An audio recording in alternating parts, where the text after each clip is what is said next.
پڑھنے میں بسم اللہ۔ وَأَمَّا الرِّبَا فِي الْبَيْعِ، تو ابن رشد رحمہ اللہ نے بڑا خوبصورت خلاصہ نکالا کہ ربا کا محل دو جگہ ہیں، یا قرض کے اندر ربا ہوتا ہے یا پھر بیع کے اندر ربا ہوگا۔ بات سمجھے کہ نہیں؟ قرض ادھار، وہ ادھار روپیہ پیسے کی بھی ہو سکتی ہے، سمجھے کہ نہیں؟ قرض میں کوئی اور چیز بھی ہو سکتی ہے۔ بہرحال دین میں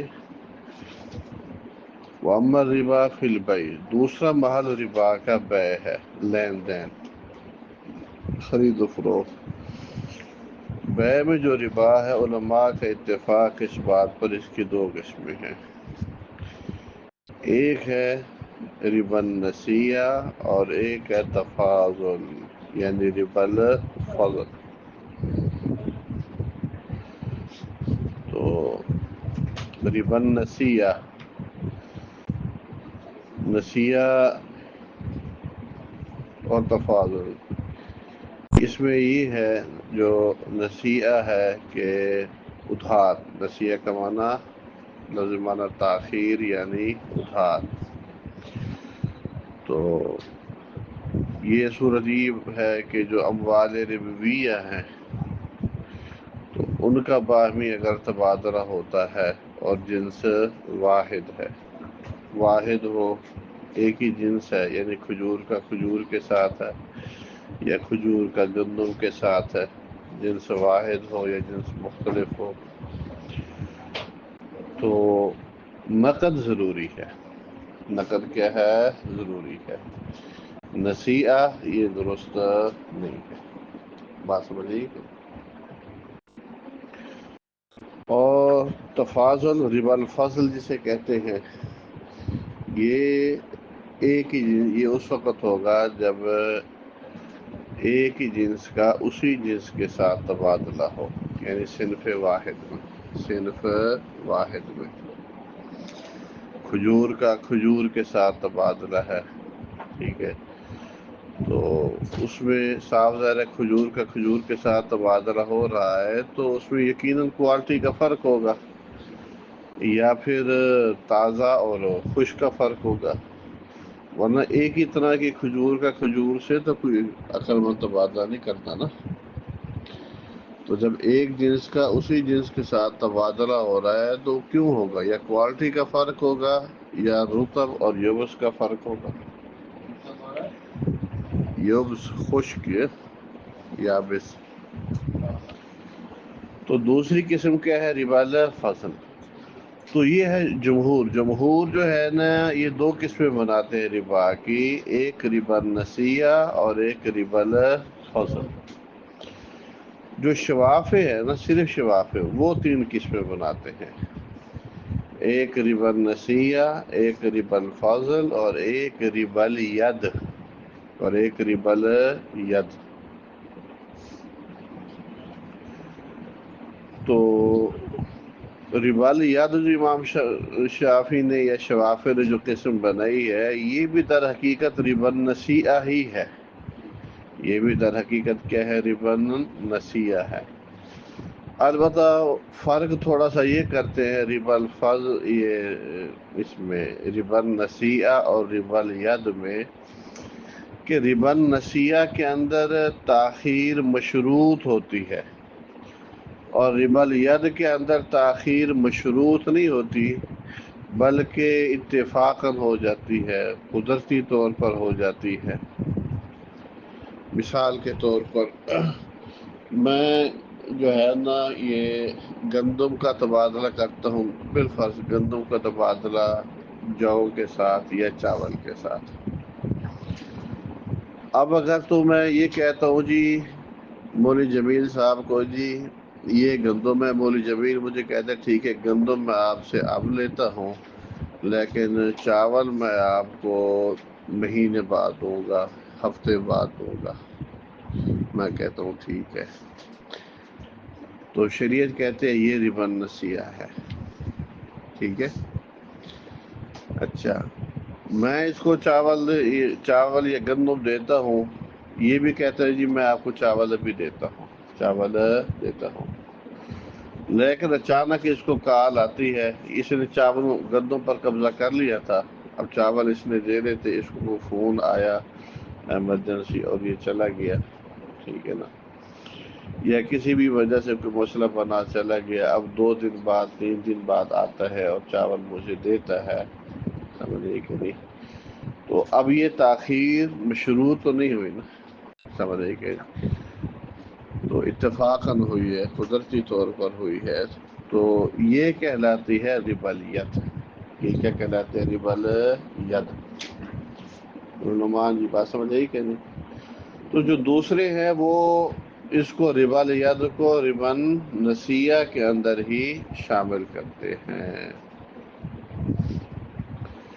تو ربالیت کی تعریف شواف فقہا نے یہ کی ہے، البیع مع تاخیر قبض العوضین او قبض احدہما، ہے نہیں، ربالیت کی تعریف یوں کرتے ہیں، البیع مع تاخیر قبض العوضین او قبض احدہما، کہ عوضین کی تاخیر قبض میں تاخیر ہو جاتی ہے یا کسی ایک جانب سے بہرحال تاخیر ہو جائے،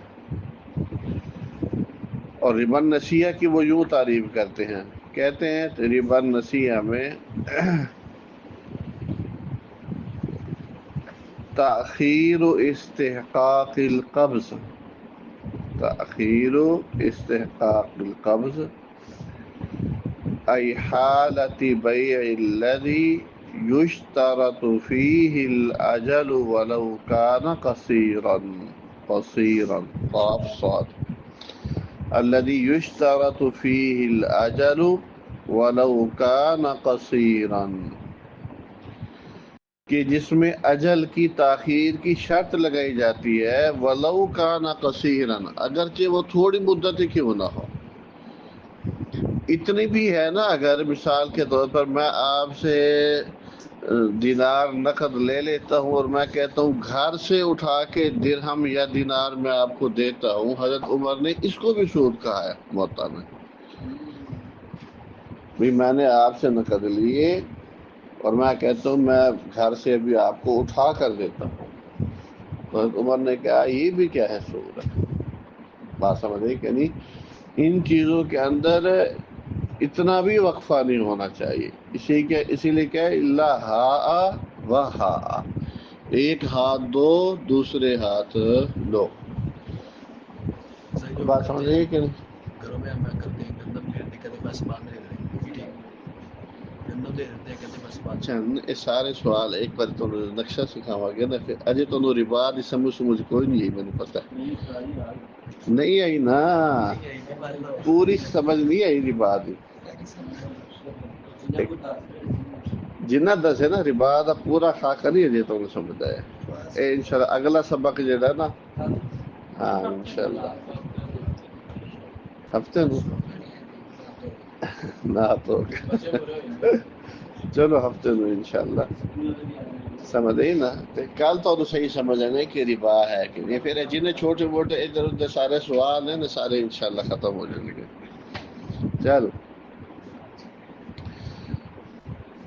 ربا فی البیع، علماء کا اتفاق ہے اس کی 2 قسمیں، ایک ربا النسیہ اور ایک ربا الفضل، 2 قسم، مگر جو مروی ہے ابن عباس سے کہ انہوں نے انکار کیا ہے ربا فی التفاضل، کمی بیشی میں ربا کا، یعنی ربا الفضل نہیں مانتے، اور یاد رکھنا یہ ابو داؤد سے آپ پڑھتے چلے آ رہے، بلکہ نسائی سے، نسائی تو تمہیں میں سمجھان لگیا، نسائی وچ بھی ہے روایت، سمجھ رہے کہ نہیں، نسائی وچ بھی پڑھے، ابو داؤد وچ تسی پڑھے، ترمذی وچ بھی، اے ہر دفعہ یہ ہوندا ہے کاکیا، نسائی والے بیٹھے نہیں، اے ہن پچھلے سال پڑھی ہے، ہاں پچھلے سال بہت جی ہوتا ہے، تو ابن عباس جو تھے نا یہ ربا الفضل کے قائل نہیں تھے، ربا النسیہ، یعنی وہ کہتے ہیں بے میں ایک ہی صورت میں سود ہے، اور وہ سود کیا ہے؟ نسیہ والا، اور وہ سود کیا ہے؟ نسیہ والا۔ بات سمجھے کہ نہیں؟ دیکھیں دلیل بھی دیتے ہیں، لما رواہ کہ ابن عباس نے اس حدیث کو بیان کیا ہے، یہ مجازن کہا ہے، ورنہ راوی ابن عباس نہیں ہے، ورنہ اصل راوی اسامہ ہے۔ اصل راوی کیا ہے؟ حضرت اسامہ۔ اس میں اختصار ہے۔ نبی علیہ السلام نے کہا لا ربا الا فی النسیہ، لا ربا الا فی النسیہ۔ کہتے دیکھو اب نفی اور استثناء حصر کا اسلوب ہے، تو اس کا معنی کیا ہے کہ ربا ہے ہی نسیہ میں۔ اس کا مفہوم مخالف کیا نکلا؟ تفاضل میں اگر وہ کھجور اور گندم کا تبادلہ ہو رہا ہے، یا کھجور کا کھجور کے ساتھ تبادلہ ہے، گندم کا گندم کے ساتھ، اور کمی بیشی ہے اور نقد ہے، کمی بیشی ہے اور نقد ہے، تفاضل ہے، ٹھیک ہے نا؟ تو یہ ربا نہیں ہے۔ بات سمجھ گئی کہ نہیں؟ تو اب یہ روایت صحیح بخاری کی ہے، اس کے اہل علم نے مختلف جوابات دیے ہیں۔ پہلا جواب تو یہ ہے کہ یہ جو روایت لا ربا الا فی النسیہ یہ منسوخ ہے، اور اس کے نسخ کی دلیل اجماع، اور اس کے نسخ کی دلیل کیا ہے؟ اجماع۔ ایک بات۔ دوسرا جواب، لا ربا الا فی النسیہ یہ روایت مجمل ہے۔ سمجھیں کہ یہ روایت کیا ہے؟ مجمل ہے، اور حدیث عبادہ اور حضرت عمر رضی اللہ تعالی عنہ کی وہ روایت کیا ہے؟ مفصل ہے۔ وہ روایت حدیث عبادہ اور عمر، یہ روایات کیا ہے؟ مفصل ہے۔ مفصل مجمل پر کیا ہے؟ مقدم ہے۔ بات سمجھیں کہ نہیں؟ دو، تیسری بات، لا ربا الا فی النسیہ، یہاں مفہوم مخالف سے استدلال کیا جا رہا ہے کہ مفہوم مخالف سے یہ نکلتا ہے کہ ربا الفضل جائز ہے، جبکہ عبادہ اور عمر کی روایات وہ منطوق ہیں۔ وہ کیا ہے؟ منطوق۔ اور آپ کو پتہ ہے کہ منطوق کی دلالت مفہوم کی نسبت اقویٰ ہوتی ہے، تو منطوق اور مفہوم مخالف میں تضاد ہو تو منطوق کو مقدم کیا جاتا ہے، کیونکہ وہ جو منطوق ہے وہ کیا ہوتی ہے؟ دلالت اصلیہ، اور مفہوم دلالت تبعیہ۔ سمجھ کہ ضمناً ایک بات نکل رہی ہے، ورنہ متکلم نے اصلاً تو وہ بات کی نہیں ہے۔ تو دلالت اصلیہ دلالت تبعیہ کے اوپر کیا ہوتی ہے؟ مقدم۔ کتنی باتیں ہو گئی؟ 3 نمبر 4 کہ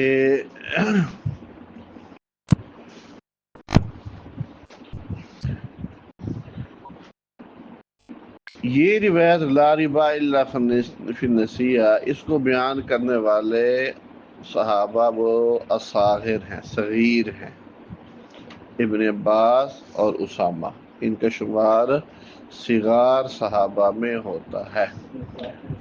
ہاں، جبکہ عبادہ کی روایت اور عمر کی روایت جو ہے نا، ان کا شمار کبار صحابہ میں ہوتا ہے۔ تو جب کبار اور صغار کی روایات باہم متضاد ہوں تو پھر اس میں کبار صحابہ کی روایت کو مقدم کیا جاتا ہے۔ اس لیے وہ کہتے ہیں کہ ابھی ابن عباس اسامہ ان دو کو کی طرف خطا کی نسبت کرنا یہ اولا ہے بنسبت اس کے کہ ایک صحابہ کی کثیر تعداد جو ربا الفضل کی قائل ہے تو ان کو غلط قرار دیا جائے۔ بات سمجھے کہ یعنی ادھر دو کو کہا جائے گا کہ غلطی لگی ہے، ادھر ایک بیشتر صحابہ کو پھر کہا جائے گا۔ سمجھے کہ کتنی باتیں ہو گئی. تو پانچویں بات واضح اہل علم نے یہ بھی کی ہے کہ لا ربا الا فی النسیئہ، یہ حصر اضافی ہے. یہ حصر کیا ہے؟ اضافی ہے. یعنی کیا مطلب؟ یعنی اس کا مطلب صرف اور صرف یہ ہے کہ اصل جو خطرناک ربا ہے وہ نسیہ کے اندر ہے. اصل اس کا مطلب یہ نہیں ہے کہ باقیوں میں ربا ہے ہی نہیں. یہ ایسے ہے جیسے بعض اوقات کہتے جاتا جیسے لا شاعر الا حسان، جناب شاعر تو بس حسان ہی ہے. سمجھے کہ نہیں؟ تو اس کا مطلب یہ تو نہیں ہے کہ باقی کوئی شاعر ہے ہی نہیں. سمجھے کہ نہیں؟ یا لا عالم فیہا الا فلان، کہ اس شہر کے اندر اور کوئی عالم نہیں ہے سوائے فلان. اس کا مطلب کیا ہے کہ فلانے جیسا کوئی نہیں. تو لا ربا الا فی النسیہ کا مطلب کیا ہوا کہ نسیہ جیسا ربا کوئی نہیں ہے. تو اس اسلوب کے اندر ربا نسیہ کی جو خطرناکی ہے، شدید قباحت ہے، اس کو اجاگر کیا جا رہا ہے. بات سمجھ آئیے کہ نہیں؟ بارہ صحابہ میں سے یہی ابن عباس اور اسامہ. بعض شارحین کہتے ہیں کہ ابن عباس رضی اللہ تعالیٰ عنہ نے رجوع کر لیا تھا. بعض نے یہ بھی لکھا ہے کہ ابن عباس نے رجوع کر لیا تھا.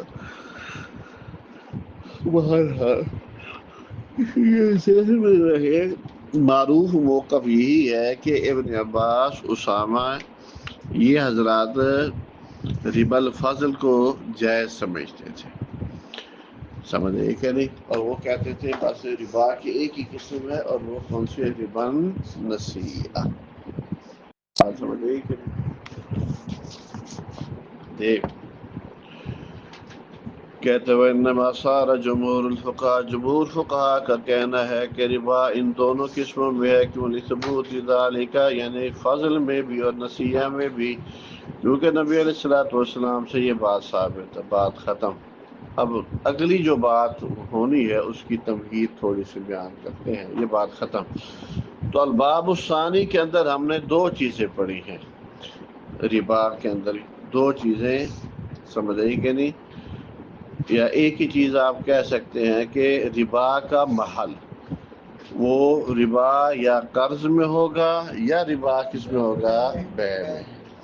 بے میں اگر قرض میں ہے تو وہ اس میں ربا القرض ہو یا ربا الدین ہو. ربا القرض ربا الدین دونوں آ جائیں گے. اور بے کے اندر ربا ہے تو اس کی دو صورتیں ہیں، یا ہوگا ربا النسیہ یا پھر ہوگا ربا الفضل. بات سمجھ رہی ہے کہ نہیں؟